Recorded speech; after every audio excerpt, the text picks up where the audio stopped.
제2부 패널 종합토론회 좌장이신 문영춘 박사님을 소개하겠습니다.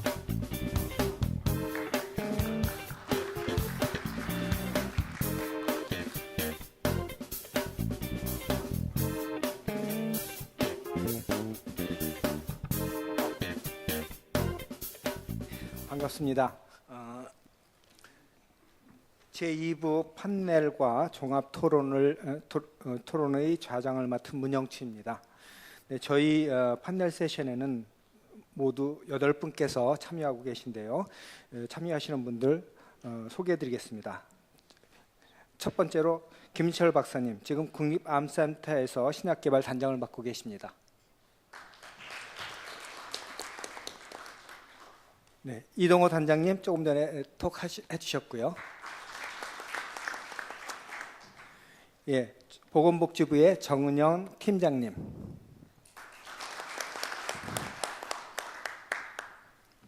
네, 그 신학개발연구조합센터의 여재천 전무님.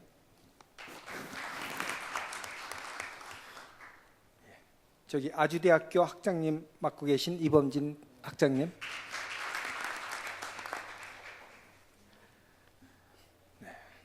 그 다음에 조금 전에 일부 세션에서 톡을 해주신 정원태 전무님.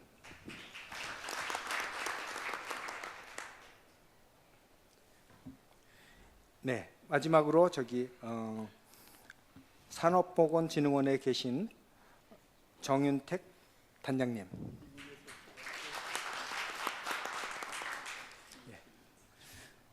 예, 오늘은 그래서 저기 지금 한국제약 100년 글로벌 시장 진출 맞춤 전략이라는 큰 제목을 가지고 하는데요.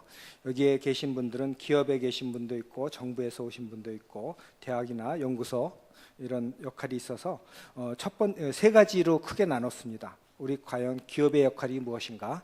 그다음에 정부의 역할이 또 무엇인가? 혹은 의료계, 대학, 연구소의 역할이 무엇인가? 해가지고 첫 번째로는 이제 기업의 역할에 대해서 약 한 25분 정도, 아무래도 이제 인더스트리 위주로 진행하다 보니까 그쪽에 포커스를 많이 뒀고요.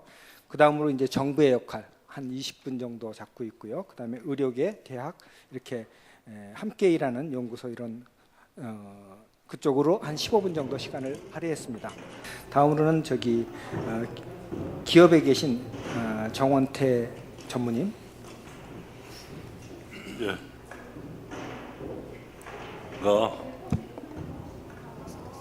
된 거예요. 이제 온 나라가 이제 창조 경제를 하자, 뭐 또 일자리를 창출해야 된다 이렇게 뭐 많이 얘기를 하고 있습니다. 그래서 저희가 기업에 몸담고 있는 입장에서는 일자리를 창출하고 그 다음에 뭘 창조로 해 경제적인 가치를 창조해내는 거에 뭐 아전인수격인 해석인지 모르겠지만은 제약만큼 좋은 게 없다고 저는 생각을 합니다. 제약만큼 좋은 게.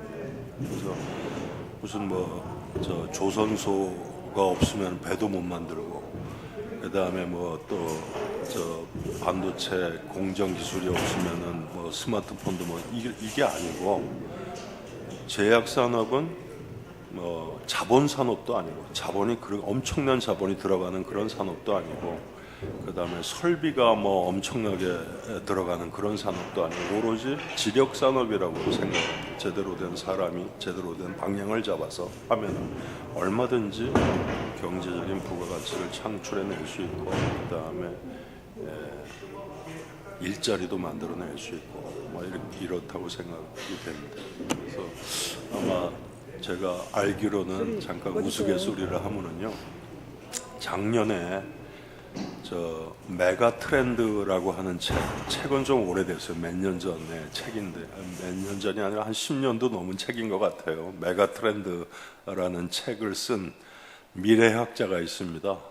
존 나이스빗이라는 미래학자가 있는데, 그 양반이 이제 그 메가 트렌드라는 책을 썼어요. 근데 아마 대통령께서 그 창조 경제를 어떻게 하면 할 수 있을까, 그 다음에 이 경제를 어떻게 하면 살릴 수 있을까 이렇게 고민을 하시다가 그 양반을 부부지간에 청와대로 이렇게 초청을 하셨더라고요. 작년 9월인가 아마 그런 것 같아요. 그래서 이제 대통령이 아마 물었던 모양이에요. 어떻게 하면 창조 경제를 할 수 있겠습니까? 이렇게 물었더니 그 양반 대답이 그거는 정부가 하지 말고 기업이 하게 하세요. 이렇게 대답을 했다고 합니다. 사실인지 아닌지 제가 그 자리에 있지를 않아서 모르겠는데, 그래서 좀 기업이 할 수 있도록 잘 도와주셨으면 좋겠고, 조금 이따가 뭐 정부의 역할도 아마 얘기를 하실 것 같은데 도와주셨으면 좋겠고, 그 양반이 또 그렇게 무뚝뚝하게 얘기를 하고 좀 미안했는지 어린아이의 상상력에다가 노인의 지혜를 결합해서 하세요, 이렇게 얘기를 했다고 합니다. 그래서 그게 참 좋은 얘기다. 그러니까 어린아이가 상상력도 있어야 되고, 제약기업도 마찬가지지만은, 그런데 그게 막 치기가 막 너무 심해가지고 뭐 하면은 실수하고 하면은 실수하고 이러면 안 되잖아요, 기업은. 그래서 노인의 그러한 그 경험, 그다음에 지혜, 이런 것도 잘 결합해서 하라, 이렇게 충고를 했다고 합니다. 그래서 저희가 그 양반 얘기가 이제 제약산업이 귀담아 들을 그런 점이 많다고 생각이 됩니다. 그래서 앞으로 저희도 열심히 해서 진짜 뭐 제약입국, 보건보국 수준까지 가도록 그렇게 열심히 노력을 하겠습니다. 네, 감사합니다. 예, 어린이 같이 참 상상력이 많은, 그리고 또 그러면서도 이제 노인과 같이 지혜를 잘 발휘해서 제약 산업을 잘 활성화하자, 그런 말씀을 해주셨고요. 다음으로는 우리 신약 개발을 하기 위해서 모인 단체 연구조합에 계신 여재천 전무님께서 말씀해 주시겠습니다. 네, 안녕하세요. 제가 그 생명공학 정책 포럼하고 그리고 오늘 한국보건산업진흥원의 정책 포럼에서 제가 5년 전, 10년 전에 말씀드린 사항이 있었습니다. 신약 개발을, 또한 궁극적으로는 제약 산업을, 그 다음에는 제약 기업과 바이오테크 기업을 국가 BT 코드 정책에 맞춰서 어떻게 육성하는 게 좋은가, 글로벌 시장을 우리 제약 산업이 어떻게 진출하면 좋은가, 신약 개발에 중심을 두고 뭔가 R&D를 해야 되겠는데, 그래서 제가 그때 그런 말씀을 드렸어요. 정부의 역할은 분명하게 포지셔닝이 되어 있어야 된다. 요새 다부처란 용어가 이제 새롭게 등장하는데, 다부처 간에 협업이 돼야 된다는 걸 제가 말씀드렸고, 그 다음에 세 가지 P를 강조드렸습니다. 첫째가 policy, 두 번째는 프로그램, 세 번째는 프로젝트. 그래서 policy는 정부의 정책에 의해서 모든 글로벌 선진 국가들은 신약 개발, 보건 의료를 지원하게 돼 있고, 어떠한 프로그램이 있느냐에 따라서 가번이 바뀌더라도 국가적인 차원의 지속적인 R&D가 지원될 수 있고, 그리고 어떤 프로젝트가 있냐에 따라서 바로 기업이 요구하는, 때로는 헬스케어가 요구하는 국가적인 프로젝트에 자원의 알로케이션을 해가지고 적당한 예산이 배분될 수 있고, 필요한 임상비가 많으면 임상비 쪽에, 필요한 기초 원천기술 분야가 필요하면 그쪽에 R&D를 투자할 수 있다. 이걸 제가 말씀드린 적이 있습니다. 여기서 제가 또 한 가지 말씀을 드리겠습니다. 제약산업은 발전이 돼야 되는데, 이 제약산업의 발전은 혁신을 꼭 요구하는 것은 아닐 수도 있다는 걸 말씀드리겠습니다. 신약 개발하는 기업이 전체 제약산업을 꼭 이끌어가는 건 아니지만 분명히 그 중심에 있는 건 사실입니다. 그런데 여기서 혁신이란 걸 잘못 이해했을 때는 글로벌 시장에 있어서의 비즈니스 디벨로프먼트에 대한 중요한 핵심을 놓치게 됩니다. 여러 가지 비즈니스 개념에 우리 기업들이 활동을 못할 때 우리는 그 기회 손실을 가져오게 되고요. 오로지 R&D의 투자를 몇 % 이상을 한다, 여기에 중점을 둔다면 이거는 벤처에 대한 지원을 얘기하는 겁니다. 엄청난 큰 기업과 때로는 혁신성으로 똘똘 뭉친 중소제약사 내지는 바이오테크 기업들이 참여를 한다는 것을 전제로 우리의 정책이 이끌어지는 것이지 어떤 혁신적인 특정한 통계에 의해서 그 수준 이상의 지원과 그 이하의 지원에 대해서 구분을 한다면 다시 제가 명확하게 말씀드리겠습니다. 신약개발연구조합이 아이디어를 한번 낸 적이 있습니다. 혁신형 제약기업이란 용어를 저희가 바로 옆에 계신 우리 정윤택 단장님하고 함께 만들었습니다. 혁신형 제약기업의 정의에 대해서 분명하게 저희가 그때 여러 이견들이 있었습니다. 그런데 그것이 통계적인 R&D의 퍼센트 내지는 신약 개발만 하는 기업에 국한하지 말자. 이런 얘기를 저희가 한 적이 있습니다. 지금에 있어서도 다시 한번 그 부분을 염두에 둬야 될 것 같고요. 그리고 정부의 약가 지원 정책은 항상 어느 나라나 제네릭을 중심으로 보험 재정의 분배에 있어서 상당히 중요한 역할을 하게 됩니다. 그 우리 선배님들도 똑같은 고민을 했을 겁니다. 지금 한약만 하더라도 세계화, 표준화 등등 굉장히 외치면서도 그게 어렵죠. 그런데 이제 특히 이제 제약은 그 전서부터 많이 고민했다라고 생각합니다.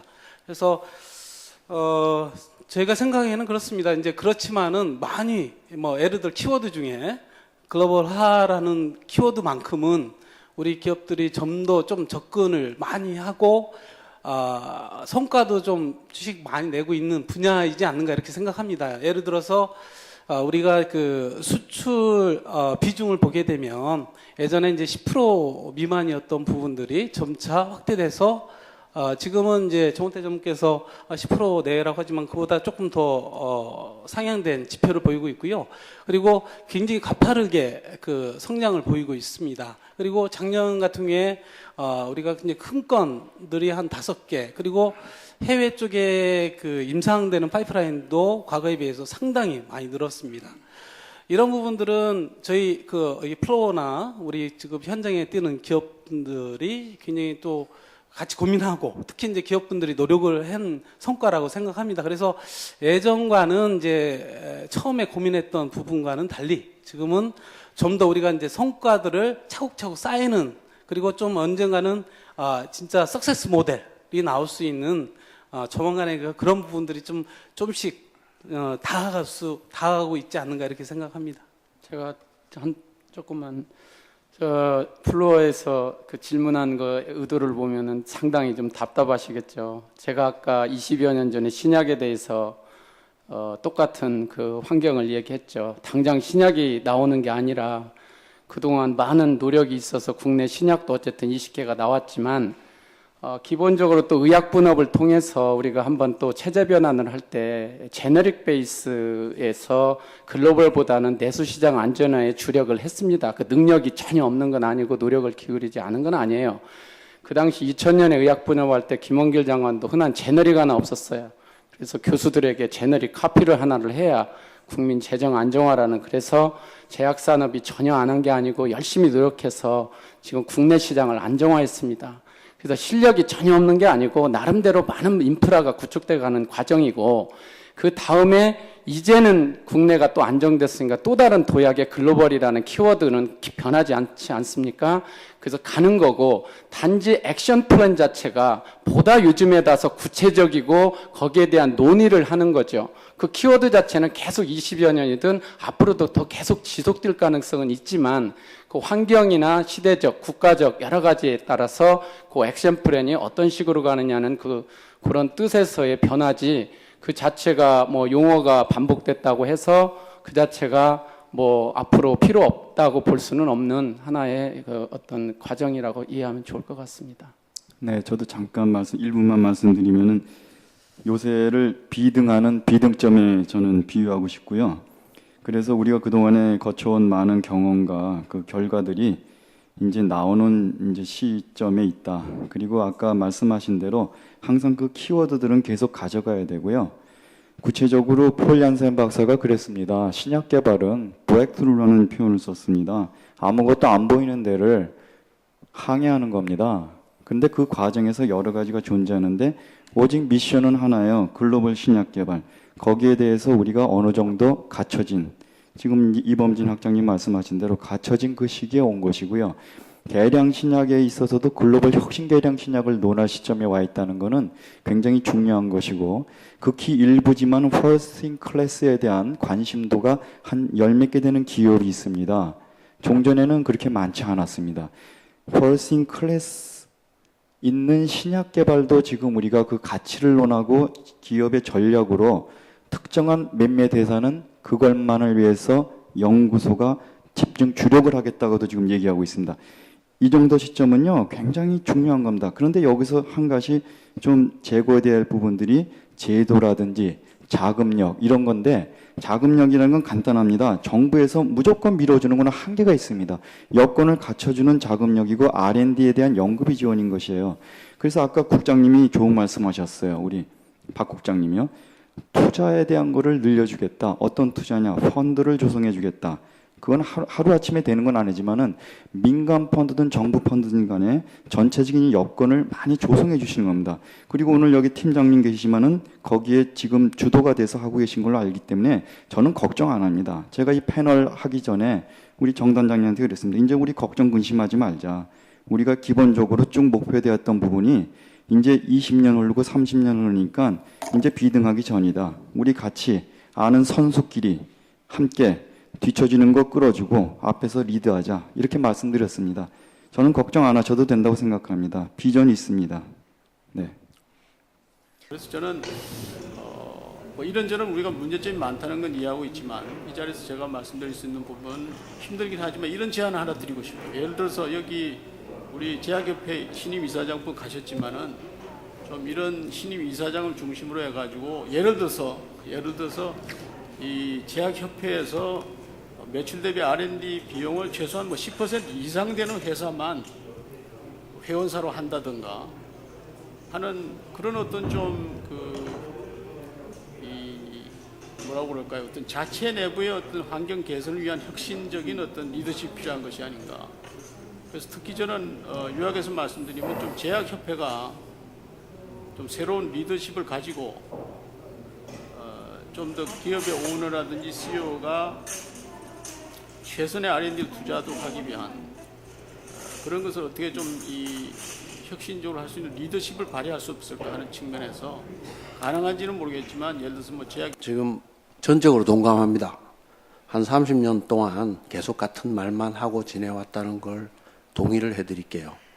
그 다음 두 번째, 그렇게 된 데는 기본적으로 축적된 지식이 많이 없었다는 게 하나, 출발점에서 보면. 그 다음 지난 20, 30년간 쌓여진 축적된 게 있어서 이제 조금 움직일 만한 시점이 됐다. 그 다음 두 번째는 국내 그 의약품 가격 정책에 따라서 회사의 오너들이 이제는 R&D를 해야 되겠다라고 마음을 먹고 있다는 게 아마 몇 년 전하고 지금하고 제일 달라진, 그러니까 절박한 심정이 있어서 움직일 수 있게 된 것 같아요. 근데 이제 아직도 제가 보기에는, 저는 아까 지원을 발표를 해드렸는데 아직도 우리나라는 쉬운 돈이 많습니다. 저희 본부처 사업단을 운영하면서 저희한테 과제를 다 내실 줄 알았는데, 왜냐하면 우리는 지원하는 금액에 제한이 없거든요. 근데 많이 안 내시더라고요. 그래서 알아보니까 지원금에 제한이 있더라도 쉽게 딸 수 있는 돈이 널려 있어요. 그래서 여기서 제언 드리는 거는, 앞으로 신약 개발은 정말로 국가가 하고 싶으면 어떤 가버넌스 체계를 만들어서 하나로 모아서 돈이 효율적으로 집행이 될 수 있게 하고, 그 과제 선정부터 시작해서 과제를 육성하고 만들어가는데 전체 동력이 다 움직이지 않으면 개별 회사가 하기에는 아직은 어렵습니다. 그래서 그런 부분에서 개별 회사들이 서로 부족한 부분을 인정하고 같이 연합해서 일을 하고, 정부도 또 그렇게 지원을 하면 이제 한 몇 년 내에 성공할 수 있지 않을까, 그렇게 전망을 해봅니다. 예, 이 화제 자체가 워낙 핫한 거라서 제가 생각했던 것보다 시간이 많이 경과됐습니다. 벌써 5시 54분까지 됐는데요. 그래서 바로 별도로 개인적으로 대답할 게 많이 있는데 별도로 질문해 주시면은 답변 드리겠습니다. 그럼 다음으로 넘어가서 지금 이제 기업의 역할을 넘어서 이제 정부의 역할이 어떤 것인가? 정부는 과연 어떤 걸 지금까지 아까 이동호 단장님께서 많이 도와줬다고 그랬고 진짜 많이 도와줬어요. 그럼에도 불구하고 정부의 역할에 대해서 또 토의하겠습니다. 그러면 아까 말씀 안 하신 이제 보건복지부에 계신 정은현 팀장님께서 첫 번째로 말씀해 주시겠습니다. 네, 반갑습니다. 굉장히 어려운 자리에 불려나온 기분이 들고요. 저희가 제약산업팀이 2012년 8월 1일자로 시작이 돼서 사실 아까 어떤 플로어에서 어떤 분이 말씀하셨지만 제가 처음에 복지부에 입사할 때 92년도에 입사를 할 때 처음에 저희가 신약개발 R&D가 처음 생겼습니다. 그래서 제가 첫 번째 업무를 그걸 시작을 했고요. 굉장히 여러 과를 돌아다니다가 갑자기 8월 1일자로 제약산업팀장으로 발령을 받으면서 참 이게 다른 사람에 비해서 제가 또 약대를 나오고 약사로서 또 보건복지부에서 근무를 하다가 다른 일 잘하고 있었는데 또 제약산업팀에 가서 야, 이거 갑자기 왜 내가 여기 와서 이렇게 욕먹을 짓을 내가 해야 되는가. 왜냐하면 또 다른 사람보다 제가 느끼는 어떤 소명감이 좀 있었습니다. 그래서 첫 번째 굉장히 죄송했던 거는 과연 제가 살면서 국내 제약산업 육성을 위해서 많은 고민을 했는가라는 부분에 대한 굉장히 개인적으로 어려운 점이 있었고요. 그런 고민이 없는데도 불구하고 내가 이런 어떤 산업이란 측면을 그 모든 그 정책들에 다 담아가서 앞으로 정말 우리가 그 파마 2020에 담았던 비전을 실현할 있을 수 있는 것인가 라는 부분에 대해서 굉장히 많은 부담도 느꼈고 아직까지도 이 자리에 나와서 정부가 이런 일을 했습니다라고 말씀드리기가 조금 아직까지는 부끄러운 측면도 좀 있습니다. 조금 제가 생각할 때는 산업적 입장에서는 더 많은 지원이 필요할 것이고 도대체 정부는 신성장 동력이고 미래성장 동력 산업이고 비전 제시는 엄청나게 해야 되는데 왜 이렇게 도와주는 건 없느냐 라고 말씀을 하실 것 같아서 굉장히 이런 자리에 나올 때마다 사실 처음 나왔습니다. 별로 나오고 싶어 하는 자리도 아니었고요. 그래서 제일 처음에 고민했던 거는 맞습니다. 좋은 말씀 많이 하셨는데 글로벌은 늘 신약개발과 글로벌이라는 거는 아마 이 약업계에 가지고 있는 모든 사람들의 꿈일 겁니다. 그 얘기를 평생을 하고 살았을 것 같습니다. 저는 전에 이런 자리에 나와서 뭐 그런 걸 약속해 본 적은 없지만 아마 꿈일 것이고 꿈이라는 거는 내가 언제 도달할지 모르지만 가지는 거죠. 누구든지.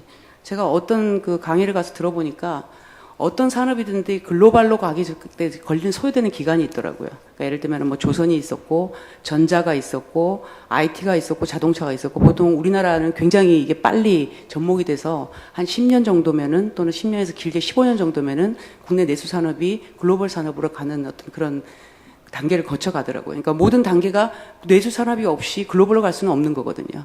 근데 제약산업을 우리는 100년이라는 역사를 가지고 있는데 아직까지 우리는 글로벌로 가기에는 역량이 좀 부족한 측면이 있지 않았나. 그럼 그것이 무엇인가 이거죠. 그래서 그 측면 그리고 우리가 과연 지금이라도 우리가 글로벌로 갈 수 있는가 부분에 대해서 한번 냉철하게 생각을 해볼 필요는 있을 것 같습니다. 그래서 하루는 회의적, 하루는 가능하겠다. 제가 여러 가지 기사도 서치하고 또 저한테 들어오는 어떤 피드백을 보면서 저 2012년도에 저희 원희목 의원이 제약산업 육성 특별법을 만들었고 처음으로 아마 만들어지고요. 저희 부에서 어찌됐건 제약산업팀이라는 생기고 최근에 저희 부에서 산업을 육성하자는 얘기 그리고 산업을 육성하기 위한 많은 제도들이 구체화되고 있습니다. 그래서 그런 부분 측면에서 봤을 때는 그리고 또 저희가 이런 그 정책을 세우면서 또 작년에 굉장히 많은 성과들이 나오고 있고요. 그래서 이제는 우리가 좀 염원하던 어떤 글로벌로 조금 성큼 다가선 게 아닌가. 아까는 뭐 비등점에 도달했다는 말씀도 하시는데 저도 늘 보고를 드릴 때 너무 이분들한테 뭐 환상적이게 뭐 당장에 뭐가 나옵니다라고 보고를 드릴 수는 없지만 가능성이 충분합니다. 조금만 더 도와주신다면은 우리는 충분히 해낼 역량이 있습니다라고 제가 보고를 드립니다. 그래서 저희는 정부의 지원이라는 거는 어찌됐건 간에 어떤 마중물 역할이라고 생각합니다. 저희가 IT 산업을 육성할 때도 정부에서 일정 기간 동안 그 산업계 측면에서 필요한 사항에 대한 제도 개선과 그다음 정부 쪽의 어떤 지원을 저희가 물신양변을 했듯이 제약산업도 아마 그런 차원에서 저희가 설계를 하고 있고요. 가장 큰 건 아마 재정 지원일 것 같습니다. 저희가 작년에 이제 파마 이전 2020을 발표하고 또 지난 정권에서 제가 또 VIP를 모시고 파마 2020에 대한 보고를 드리고 그리고 처음으로 저희가 아마 12년부터 해서 제약산업 육성에 대한 어떤 예산이 집행이 됐던 것 같습니다. 그래서 작년에 저희가 5개년 계획을 또 수립을 하고요. 지금 14년 시행 계획에 아마 수립돼서 각계 전 부처랑 그 종합적인 대책으로 수립이 됐습니다. 주요 내용은 그렇습니다. 뭐 아시다시피 R&D를 대폭 늘리겠다. 하지만 사실 실제적으로 R&D가 그렇게 이제 5천억까지 늘리겠다. 그리고 민간의 R&D가 중요한 거는 앞에 하신 대로 글로벌로 나가기 위해서는 자기 제품이 없으면 안 됩니다. 그게 반드시 신약일 필요는 없지만은 차별화된 자기 제품이 있어야 되고 그거는 R&D의 결과물이지 그걸 남이 하던 걸 가져갈 수는 없는 문제입니다. 그래서 R&D를 늘리기 위해서는 정부의 지원을 하고 그다음에 또 혁신제약기업에서 R&D가 더 많이 지원될 수 있도록 제도 개선을 많이 그 세제 지원을 했습니다. 그래서 아시다시피 작년에도 했고 저희가 뭐 예를 들면 뭐 신성장 동력 산업으로서 뭐 화물 의약품을 포함시키고 계량 신약을 포함시키고 그다음에 세제 지원하는 R&D 부분에다가 남들이 전부 다 세제를 축소하는 마당에 저희는 전부 다 들어갔습니다. 그래서 현재 임상 1, 2, 3까지 화물 의약품은 R&D 지원 공제를 받고 있는 데서 되도록이면 R&D를 할 수 있도록 저희가 하고 있고요. 그다음에 투자금융 지원도 말씀드리자면은 처음으로 저희가 제약펀드를 작년에 1호 펀드를 했지만 신성장 동력 펀드 같은 경우도 정부 지원이 한 50%, 60%가 들어가는데 저희는 200억 원 투자하고 정책금융공사하고 이렇게 해서 제가 1,000억 원 조성을 했습니다. 아직까지 투자 실적이 없다는 게 조금 문제인데요. 그런 부분에 대해서도 아직까지 저희 기업 환경이나 또는 투자 쪽과 어떤 기업 환경이 차이가 있는 것 같아요. 그러니까 저희가 저희만 지원을 하려고 하는 게 아니라 민간도 이걸 받아서 같이 갈 수 있는 어떤 그런 준비 자세가 필요한데 아직까지는 일단 펀드를 만들어서 올해 투자하고 그다음에 저희가 또 2호 펀드에 대한 예산 확보를 했기 때문에 작년은 저희가 KVF 펀드를 조성했고 올해는 제가 PF 펀드 쪽으로 해서 조금 더 투자 대상을 갖다 더 확대하는 쪽으로 제가 추진을 하고 있습니다. 그리고 또 중요한 게 무슨 말씀을 드려야 될지 잘 모르겠는데 최근에는 이제 G2G 협력을 조금 강화를 하려고 하고 있습니다. 이게 기술 장벽이 워낙 세다 보니까요. 예를 들면은 뭐 제품에 좋다는 것도 있지만 각 그 시장에 진입하기 위해서 기술 장벽이 너무 셉니다. 근데 다행스러운 거는 저희가 파머진 컨트리를 좀 가보니까 미국이나 또는 EU보다는 아직까지는 저희 한 70년대, 80년대 수준의 어떤 정부 간의 협력으로서 뚫을 수 있는 길이 많아서 처음엔 저희가 이제 폴란드하고 해서 인허가 간소화하는 방안에 대해서 조금 저희가 논의를 했고, 그다음에 이번 에콰도르 건 같은 경우에는 호몰로게이션을 갖다 저희가 또 얻을 수 있는 어떤 그런 좋은 성과도 가졌습니다. 최근에는 또 저희가 중남이나 중동이나 가보면은 여러 가지 글로벌 진출의 뭐 사례가 있겠지만은 한국의 테크놀로지 트랜스퍼를 해달라. 그래서 그런 쪽에 제약단지를 설립하는 어떤 그런 프로젝트도 G2G 협력을 하고 있습니다. 그래서 G2G, 민간이 10번 가서 할 수 있는 일을 저희가 G2G 협력을 통해서 어떤 길을 내드리면 훨씬 더 그걸 더 편하게 갈 수 있도록 저희가 할 수 있는 거, 민간이 할 수 없는 영역이기 때문에 그런 부분에 대한 G2G 협력을 통해서 조금 더 저희가 인터내셔널 콜라보레이션을 더 해야 되지 않느냐. 그리고 가장 중요한 게 아까도 말씀하셨지만 제가 R&D 프로덕티비가 굉장히 떨어집니다. 4천억이라는 예산을 저희가 매년 보호되지만 그걸 가지고 정말 상용화해서 산업화되는 품목은 굉장히 작습니다. 그래서 그게 어떤 부분에서도 굉장히 문제가 있겠지만 저희 나라에서 가장 취약한 게 또 기술사업화 부분입니다. 그래서 저희 진흥원 안에 기술사업화센터가 2001년부터 운영이 되고 있지만 현재 국가에서 하고 있는 R&D에 대한 데이터 자체도 지금 현재 잘 모이지가 않습니다. 그래서 그런 R&D 아카데미 사이드하고 산업체를 연결할 수 있는 어떤 그런 기술사업화 전략을 제가 조금 더 충실하게 더 보강을 해나갈 계획이고요. 그거의 일환으로서 하나가 저희가 싱가포르에서는 굉장히 기술이나 이런 어떤 게 창출되지 않는 반면에 기술 사업화 전략이 아주 좋습니다. 그래서 싱가포르에 저희가 올 6월이나 7월쯤에서 거기다가 같이 어디죠? 에이스타의 기술 사업화 트랙을 한국 기업에다 제공할 수 있는 저희가 MOU를 맺어서 거기다가 센터를 메디텍 디벨롭먼트 센터를 설치하는 것을 추진하고 있고요. 뭐 이스라엘이나 해서 저희가 저희가 못하는 부분들을 그 외국에서 잘하는 영역과 조금 결합을 시켜가지고 갈 수 있는 방법들에 대한 어떤 인터내셔널 컬래보레이션을 강화하고 있습니다. 또 한 가지가 이제 전문 인력 양성입니다. 뭔가를 하려고 해도 저희 나라에 어떤 글로벌 진출하려는 성공 사례가 없기 때문에 뭐 물어보면은 R&D 기획에서 내가 이 R&D에 어떤 물질을 파이프라인을 선정해야 되고 이걸 어디까지 가야 되고 라이센싱이나 아웃은 언제 해야 되고 글로벌 마케팅을 어떻게 해야 되고 이런 거에 대한 전문가가 지금 현재 굉장히 부재한 상황입니다. 그래서 기업에서 굉장히 요구가 많았고요. 그래서 저희가 지금 진흥원에다가 해외 제약 전문가를 고용을 해서 그 컨설팅을 하고 있고 그다음에 글로벌 컨설팅 비용도 제가 지원을 하고 있고요. 그다음에 특성화 대학원이니 여러 가지 상황을 제가 운영을 하고 있습니다. 이런 것들이 이제 막 걸음마를 뛰는 단계이기 때문에 이게 어떤 결실로 맺어지기까지는 조금 시간이 걸릴 것 같습니다. 그래서 정부 차원에서는 뭐 아직까지는 흡족하지는 않으실 것 같아요. 지금도 계속 저희한테 의견을 주시면 제가 많은 의견을 모아서 같이 할 수 있는 건 하고 또 제도 개선할 수 있는 거는 하고 이런 식으로 저희가 뭐 성과도 계속 발표를 하고 있고 한데 저희가 그런 부분에서 제가 추진을 하고 있는데 사실 저희가 가장 중요한 거는 민간인 것 같아요. 민간의 기업 풍토와 어떤 혁신이 수반되지 않으면은 아무리 정부가 이걸 끌고 가려고 해도 할 수가 없는 그런 게 있는 것 같습니다. 그래서 지금 가장 저희한테 필요한 거는 성공 모델인 것 같아요. 최근에 많이 터져나오고 있지만 누구나 할 수 있다. 그리고 그걸 우리 약업계에만 가지는 게 아니라 그걸 어떻게 외부에도 보여줘서 아 제약도 글로벌로 갈 수 있고 또 제약이 글로벌로 간다는 게 얼마나 멋지고 환상적인 일인가. 그냥 자동차 한 대 판 거하고는 비교할 수 없는 멋진 일이라는 거를 조금 더 인식이 된다면은 이게 조금 더 많은 저희가 예산도 확보할 수 있고 더 많은 지원도 할 수 있을 것 같은데 아직까지 현재로서는 도와주려고 하지만 저희가 뭐 기재부나 국회나 이런 쪽에서 예산 설득하는 작업도 굉장히 어렵고요. 아직까지도 이렇게 많은 사람들이 아까 플로어에 계시는 분처럼 할 수 있을까?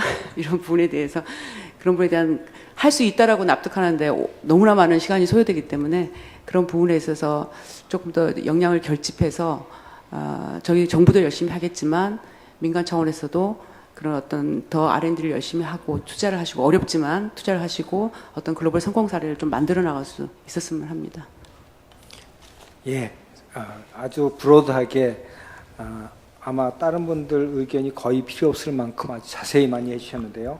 뭐 R&D에 대해서, 세제 지원에 대해서, 펀드에 대해서, 정부 간 협력 등등 여러 가지에 대해서 전문 인력 양성 모든 걸 다 커버해 주셨습니다. 그럼에도 불구하고 다른 분들도 의견이 계시니까 그 정부에 관련된 일을 하시는 이동호 단장님께 또 의견을 듣겠습니다. 저는 조금 이제 우리 정은영 팀장님이 워낙 점잖게 정부 입장을 더 많이 해드렸으면 좋겠습니다라고 말씀드렸으니까 저는 들어와서 정부한테서 받은 돈을 다 못 쓰고 있습니다. 제발 좀 다 쓰실 수 있도록 더 많은 아이디어를 저희들한테 주셨으면 해요. 근데 이제 다 못 쓰는 이유가 여러 가지가 있지만, 사실 제품이 될 만한 데만 돈을 쓰기로 돼 있습니다. 그냥 나눠주는 게 아니고요. 그래서, 전 세계적으로 회사가 전 세계에서 소싱을 해올 수 있도록 보건복지부가 지금 작년에 1,000억, 금년에 1,000억, 앞으로 아마 5년간 5천억의 펀드를 만들어서 드리고 의욕적으로 외국에서 잡아오는 물건이 있으시면 그걸 가지고 저희한테 지원을 하시면 또 저희 돈으로 추가 개발 자금까지 쓰실 수 있으시니까 좀 더 적극적인 행보를 해주셨으면 하는 게 지금 저희 바람입니다. 그리고 지금 우리나라에서 신약 개발을 지원한다고 표방하고 있는 부처가 3개 부처가 있는데 복지부가 옆에서 있어서 그런 말씀을 드리는 게 아니라 사실은 복지부가 R&D에 돈을 넣기 시작한 게 몇 년 되지 않습니다. 근데 다른 부처 R&D와 복지부 R&D 간에 이게 좀 시너지가 날 수 있도록 그런 어떤 제도적 개선점이 좀 필요하다고 저는 생각을 합니다. 본부처 활동을 하면서 느끼는 거는 첨단복합단지라든지 모든 게 법을 만들고 출범을 했는데 본부처는 굿윌로 출발했어요. 서로 잘 협조할 거야. 근데 실제로 지난 3년간 그렇게 협조 잘 안 됩니다. 왜냐하면 부처마다 시스템이 달라요. 그 다음 부처마다 생각이 다르기 때문에 진정한 의미에서 협력이 잘 안 되는 게 사실입니다. 이거 정말 오늘 저는 총 맞을 소리를 너무 많이 하는 것 같은데, 그런 협조가 이루어질 수 있는 시스템을 갖추고 본부처로 가면 할 수 있습니다. 국내에도 훨씬 좋은 게 많고요. 그 다음에 규제 철폐 이야기가 나왔는데, 우리나라의 펀드는 전부 다 국내 산업용입니다. 국내 산업만 지원하라 그러기 때문에 글로벌에서 소싱을 해올 수가 없어요. 근데 글로벌에서 소싱을 해와서 우리나라에서 개발하면 우리나라 약입니다. 근데 이게 누구도 그렇게 인식을 안 해요. 우리나라 내에서 시작해서 우리나라에서 약을 만든 것만 우리나라 거다라고 생각하는 생각을 빨리 버리지 않으면 돈을 아무리 많이 조성을 해도 성공할 수 없습니다. 왜냐? 어차피 글로벌 컴페티션에서 이기는 약만 살아남는 겁니다. 그렇기 때문에 회사들이 좀 더 적극적으로 정부 펀드를 이용하실 생각을 하고, 또 투자는 당연히 리스크가 따릅니다. 회사가 그 리스크를 감안할 수 있어야 결과도 맛을 볼 수 있는 게 아닌가 그렇게 생각을 합니다. 이상. 네, 제가 조금 거기에 대해서 우리 단장님께 혹시나 부탁을 드리고 싶은 게요. 우리 단장님 제가 과거부터 이제 쭉 같이 이렇게 지내면서 고민 많이 하고 계신데요. 그 기업의 투자가 이제 사실은 저희가 이 본부처 사업단에서 많이 받을 수 있도록 저희도 안내도 하고 많이 장려도 합니다만은 그 매칭이라는 게 있지 않습니까? 그런데 매칭에 대해서 우리가 얘기를 하려다 보니까 진짜 3개 부처 내지는 전체 우리나라 그 정부의 그런 기술력 규정도 있고 매칭에 대한 기준도 있고 이렇습니다. 그래서 기업이 지금 옵션을 어떤 거를 두냐에 따라서 정부에서 그 매칭 부분을 감소를 좀 시켜주셔서 많은 돈을 임상 쪽에 들어가는 돈을 좀 다 소진할 수 있도록 해주면은 좋지 않을까. 이 자리에서 뭐 구체적인 얘기는 드리지 못하지만 일부 연구소장님이나 지금 연구에 참여하시는 분은 제 말을 조금 일부는 이해를 하실 것 같아요. 그래서 매칭이 50대 50이라는 이런 절대적인 원칙과 조금 차별화시켜서 한 개 과제에 적어도 지금 50억을 지원해주면 될 수도 있을 텐데 이게 현재 규정으로 안 되지 않습니까? 네, 제가 그 형편은 다 알고 있는데 기업이 사실 그거를 다 쓰려고 그래도 기업 입장에서는 또 힘든 부분도 또 있고요. 그래서 이게 아마 숙제가 좀 될 것 같습니다. 돈은 있는데 그 기업이 못 쓴다고 그러면은 사실 그것도 문제인데 그걸 해결하려고 보니까 어떤 규정에 의해서 저희가 저촉을 받는데 그럼 그 규정을 갖다가 법적인 어떤 제도적인 면을 지금 그거를 과감하게 뭐 규제다 그래갖고 철폐할 수 있는 부분이 아니고 현재 그 안에서 진행을 된다 그러면 거기에 어떤 옵션을 걸 것인가를 세부적으로 한번 좀 의논을 해볼 수도 있다. 옛날에는 저희가 20대 80은 중소기업가 뭐 50대 50은 대기업가 이렇게 되다가 또 30대 70 뭐 그 다음에 부처별로도 틀리다가 나중에는 부처별로 또 통합기술력 관리 규정 내지는 매칭에 대한 기준 이런 걸 여러 가지 만들었거든요. 그 부분은 저희 스스로가 한번 다시 한번 재고해 봐야 될 성질이라고 생각합니다. 네, 질문을 받았으니까 대답을 드려야 되겠네요. 사실은 매칭은 제가 결정한 게 아닙니다. 사업단이 만들어지기 전에 이미 예타 보고서상의 매칭을 50% 이상 해야 된다 이렇게 만들어져 있던 거고요. 심지어는 대학에 계시는 연구자분도 50% 매칭하도록 사업단이 처음에 출범했습니다. 근데 프리클리니컬 이전의 기초 디스커버리 단계와 대학이나 연구소는 매칭을 풀어드렸어요. 오히려 사업 기간 중에. 그 다음에 두 번째는 아까 50억 그런 제한은 없고요. 지금 제일 많이 받아간 회사는 한 과제에 100억 받아갔습니다. 물론 과제 수양 기간이 3년 정도 되기 때문에 연 30억씩 임상 비용을 받아간 회사가 있습니다. 저희는 다시 말씀드리지만 매칭을 못 만든다고 해서 우리한테 오지 말라고 한 적은 없고요. 그 다음에 사업 설명회 할 때 과제에 뽑히면 매칭금을 저희가 만들어 드린다고 했습니다. 참고로 국내 투자 회사 중에 저희 과제에 뽑히면 매칭을 내겠습니다 하고 약속을 한 회사가 2개 회사 정도 있습니다. 그러니까 그 매칭금이 없어서 과제를 못 낸다는 건 저는 좀 언어도단이라고 생각을 하고요. 뽑히기만 하십시오. 그리고 뽑힌 다음에 우리 돈이 없는데 좀 도와주세요. 그러면 해외 투자금이라도 저희가 밀어 드릴 테니까 제발 뽑히도록 노력만 해 주십시오. 제가 중국에 대해서 한 가지 알고 있는 게 있는데요. 상당히 혁신적인 아이디어가 있더라고요. 저희 사이언티스트들이 요즘 사이언티스트들이 안 하려고 하는 경향이 많이 있죠. 전공을 되게 안 하려고 그러는 경향이 많은데 중국 같은 경우에는 세금을 뭐 여기나 마찬가지로 세금을 다 냅니다. 그런데 과학자에 대해서는 세금 낸 거에 대해서 25%에서 30%를 돌려줍니다. 그러니까 우리 정부도 그런 걸 생각하면은 여기 계신 사이언스 하시는 분들이 약간의 모티베이션도 되고 금전적인 혜택도 조금은 받으니까 그런 것도 한번 보시면은 제가 그 중국이란 나라에 대해서 놀라운 점이 이런 생각도 하고 있구나. 상당히 놀라운 생각을 하고 있어서 갑자기 생각나서 말씀드렸습니다. 사실 조금 전에 그 중국 노바티스에 있는 후배가 이메일로 보내준 내용입니다. 오늘 알려드리려고 제가 몇 프로 주느냐고 물어봤더니 25%에서 30%를 돌려준다고 합니다. 아마 조만간에 우리 팀장님께서 그렇게 아마 진행하시지 않을까. 예, 요번 내용이 토의 내용이 너무 활발해서 저희 예상 시간을 빗나갔습니다. 그래서 6시 반부터 다음 세션이 진행되어야 되기 때문에 지금 여기서 아마 맞춰야 될 것 같습니다. 이제 10분밖에 안 남았으니까 플로어에서 궁금하신 점이 있으면 개별적으로 질문해 주시면 감사드리겠습니다.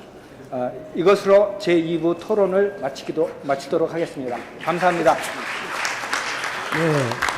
네, 감사합니다. 오랜 시간 수고 많으셨습니다.